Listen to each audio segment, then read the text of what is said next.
आज हम breast cancer के इलाज के बारे में बात करेंगे। यानी अगर किसी को ब्रेस्ट कैंसर होता है और उसे डायग्नोज किया जाता है उन मोडालिटीज के जरिए जिनका मैंने पहले जिक्र किया था, तब हम इसका इलाज कैसे करेंगे।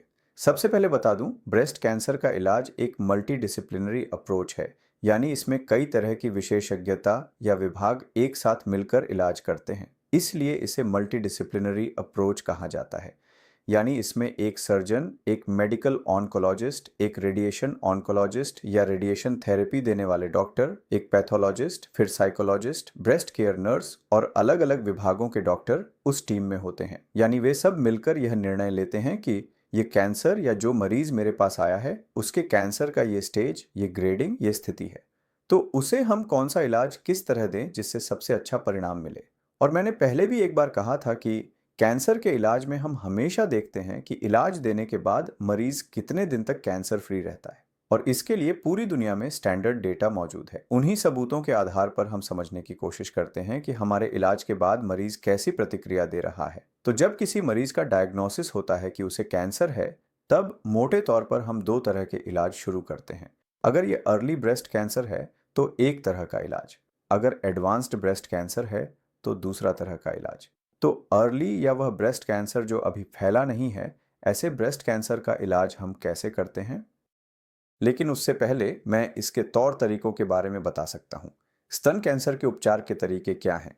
स्तन कैंसर के लिए उपलब्ध उपचार विधियों में सर्जरी भी शामिल है। फिर कीमोथेरेपी है, आपकी नसों के माध्यम से कुछ दवाओं का अंतःशिरा प्रशासन। फिर रेडियोथेरेपी या विकिरण है, किसी मशीन के माध्यम से कुछ किरणों या विकिरण का उपयोग करके कैंसर को दबाने का प्रयास किया जा रहा है। इसके अलावा हार्मोन थेरेपी, इम्यूनोथेरेपी और कुछ अन्य थेरेपी भी हैं। अतः उपचार वास्तव में इन सभी उपचारों को मिलाकर दिया जाता है। अब यदि कोई मरीज हमारे पास प्रारंभिक स्तन कैंसर यानी स्तन कैंसर के शुरुआती चरण में आता है, तो उस स्थिति में हम क्या करते हैं।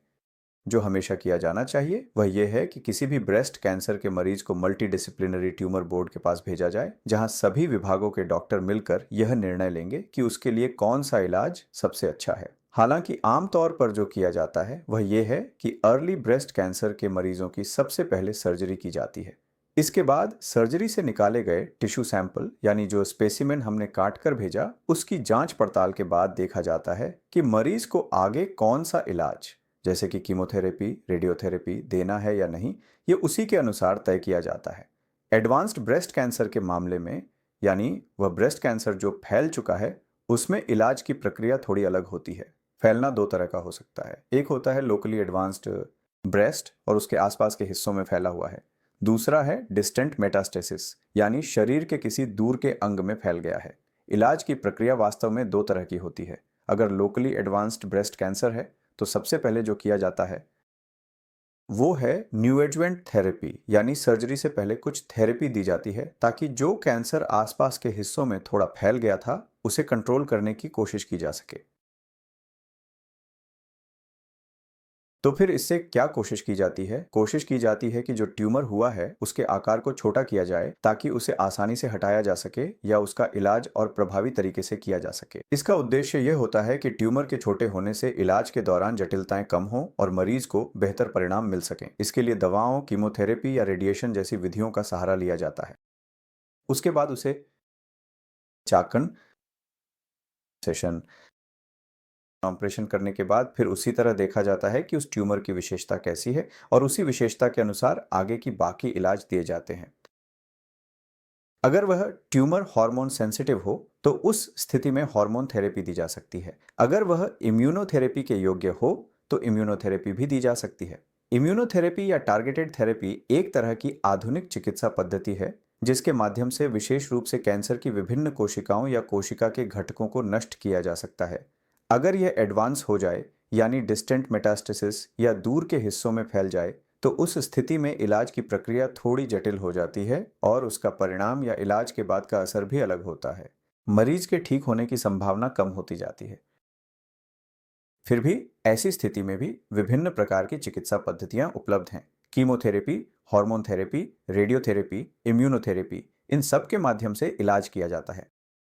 एडवांस कैंसर के मामलों में आमतौर पर सर्जरी नहीं की जाती। हालांकि कुछ विशेष परिस्थितियों में सर्जरी की जाती है, जैसे अगर ट्यूमर बहुत बड़ा होकर फट जाए और घाव या संक्रमण या दुर्गंध पैदा करे, तो ऐसे मामलों में हम इसे टॉयलेट मैनेजमेंट कहते हैं और कई बार ऑपरेशन किया जाता है। हालांकि यह हमेशा याद रखना चाहिए, इसलिए जल्दी पता चलना ही जीवन को सुरक्षित करता है। यानी अगर कैंसर को शुरुआती अवस्था में पकड़ा जाए तो इसका सबसे अच्छा इलाज संभव है, और अब हमारे देश में ब्रेस्ट कैंसर का पूरा इलाज संभव है। अगर यह शुरुआती स्टेज में पकड़ में आ जाए तो और भी अच्छा है। और इसी संदर्भ में मैं एक और संदेश देना चाहता हूँ। वह यह है कि अब ब्रेस्ट को पूरी तरह काटे बिना भी ब्रेस्ट कैंसर का इलाज संभव है। इसे हम ब्रेस्ट कंजर्विंग सर्जरी कहते हैं। ब्रेस्ट कंजर्विंग सर्जरी में केवल ट्यूमर को ही हटाया जाता है, और यह पता लगाने के लिए कि बगल में या ब्रेस्ट में कोई गांठ है या नहीं, यह प्रक्रिया सावधानी पूर्वक की जाती है।